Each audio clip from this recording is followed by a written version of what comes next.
नमस्कार दोस्तों, राधे राधे, जय श्री कृष्णा। मैं हूँ रीता शुक्ला। आप सभी का अभिनंदन करती हूँ अपने YouTube चैनल पर। आप सभी भक्तजनों पर माता लक्ष्मी की कृपा बनी रहे। दोस्तों, आज हम आपके लिए लेकर आए हैं महालक्ष्मी व्रत की 2 पौराणिक कथाएं। लक्ष्मी हिंदू धर्म की एक प्रमुख देवी है। वह भगवान विष्णु की पत्नी है। पार्वती और सरस्वती के साथ वह त्रिदेवियों में से एक और धन संपदा, शांति और समृद्धि की देवी मानी जाती है। दीपावली के त्योहारों में उनकी गणेश सहित पूजा की जाती है, जिनका उल्लेख सबसे पहले ऋग्वेद के श्री सूक्त में मिलता है। गायत्री की कृपा से मिलने वाले वरदानों में एक लक्ष्मी भी है। जिस पर यह अनुग्रह उतरता है वह दरिद्र, दुर्बल, कृपण, असंतुष्ट एवं पिछड़ेपन से ग्रसित नहीं रहता। स्वच्छता एवं सुव्यवस्था के स्वभाव को भी श्री कहा गया है। यह सदृढ़ जहाँ होंगे वहाँ दरिद्रता, कुरूपता टिक नहीं सकती। तो चलिए सुनते हैं महालक्ष्मी व्रत की पहली कथा। पौराणिक कथा के अनुसार एक बार भगवान विष्णु मृत्युलोक यानी भूलोक में गमन करने के लिए निकल पड़े। माता लक्ष्मी ने भी निवेदन किया कि वह भी उनके साथ आना चाहती हैं। भगवान विष्णु उनके स्वभाव से परिचित थे, इसीलिए पहले ही उन्हें आगाह किया कि मैं आपको एक ही शर्त पर साथ लेकर चल सकता हूँ। माता लक्ष्मी मन ही मन बहुत खुश हुई कि चलो सशर्त ही सही, भगवान साथ ले जाने के लिए तो माने। माता फटाक से बोली कि मुझे सारी शर्तें मंजूर हैं। भगवान विष्णु ने कहा, जो मैं कहूँ, जैसा मैं कहूँ, आपको वैसा ही करना होगा। तब माता बोली कि ठीक है, आप जैसा कहेंगे मैं वैसा ही करूँगी। दोनों ने भूलोक पर आकर विचरण करने लगे। एक जगह रुककर श्री हरि ने माता से कहा कि मैं दक्षिण दिशा की तरफ जा रहा हूँ, आपको यहीं पर मेरा इंतजार करना होगा। यह कहकर भगवान विष्णु दक्षिण दिशा की तरफ बढ़ गए। अब माता को जिज्ञासा हुई कि दक्षिण दिशा में ऐसा क्या है जो भगवान मुझे वहाँ नहीं ले जाना चाहते हैं। माता का स्वभाव तो वैसे भी चंचल ही माना जाता है। उनसे वहाँ पर ज़्यादा देर नहीं रुका गया और वे भगवान विष्णु की तरफ ही बढ़ने लगीं। आगे जाकर माता को सरसों का खेत दिखाई दिया। उसकी सुंदरता ने माता का मन मोह लिया और वे फूलों को तोड़कर अपने श्रृंगार करने लगीं। इसके बाद वे कुछ ही दूर आगे बढ़ी थी कि उन्हें गन्ने के खेत दिखाई दिए। उन्हें गन्ना चूसने की इच्छा हुई तो गन्ने तोड़कर उन्हें चूसने लगी।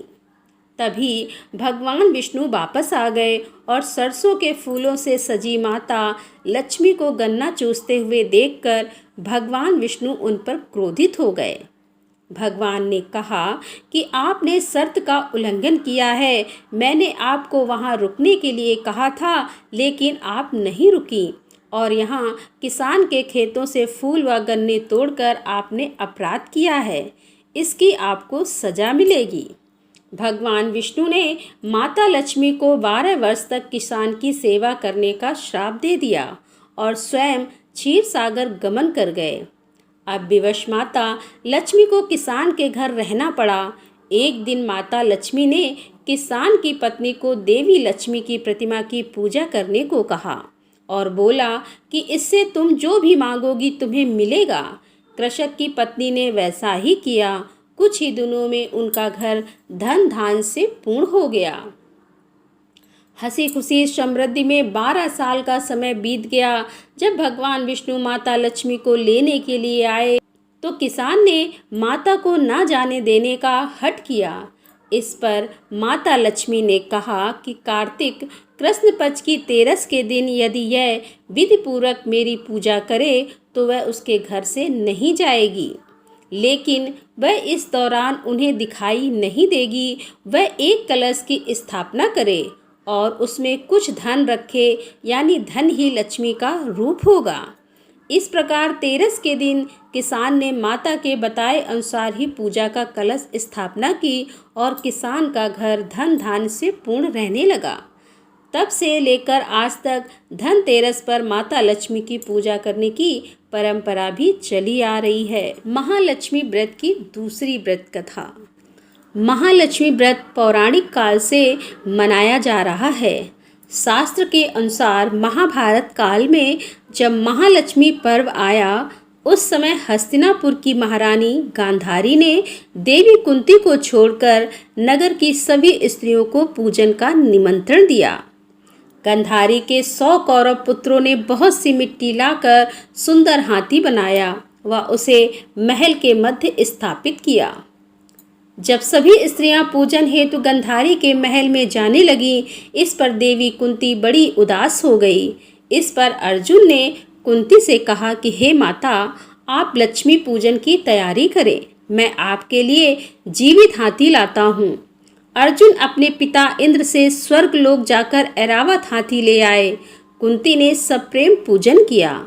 जब गांधारी और कौरवों समेत सभी ने सुना कि कुंती के यहाँ स्वयं ऐरावत आए हैं, तो सभी ने कुंती से क्षमा मांगकर गजलक्ष्मी के ऐरावत का पूजन किया।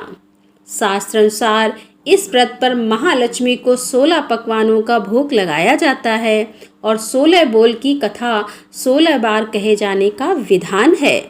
वह कथा के बाद चावल या गेहूं छोड़े जाते हैं। 16 बोल की कथा इस प्रकार है। अमोती दमोती रानी, पोला पर ऊंचो सो, पर पाटन गाँव जहाँ के राजा मगर सेन दमयंती रानी। कहे कहानी सुनो हे माँ लक्ष्मी देवी रानी, हमसे कहते तुमसे सुनते 16 बोल की कहानी। बोलो माता लक्ष्मी की जय। तो दोस्तों, कैसी लगी आज की ये कथाएं? यदि कथाएं पसंद आई हो तो वीडियो को लाइक करें, दोस्तों के साथ शेयर करें और हमारे चैनल पर यदि आप पहली बार आ रहे हैं तो कृपया हमारे चैनल को सब्सक्राइब कर लें। तो दोस्तों, मिलते हैं अगले वीडियो में। तब तक के लिए राधे राधे, जय श्री कृष्णा।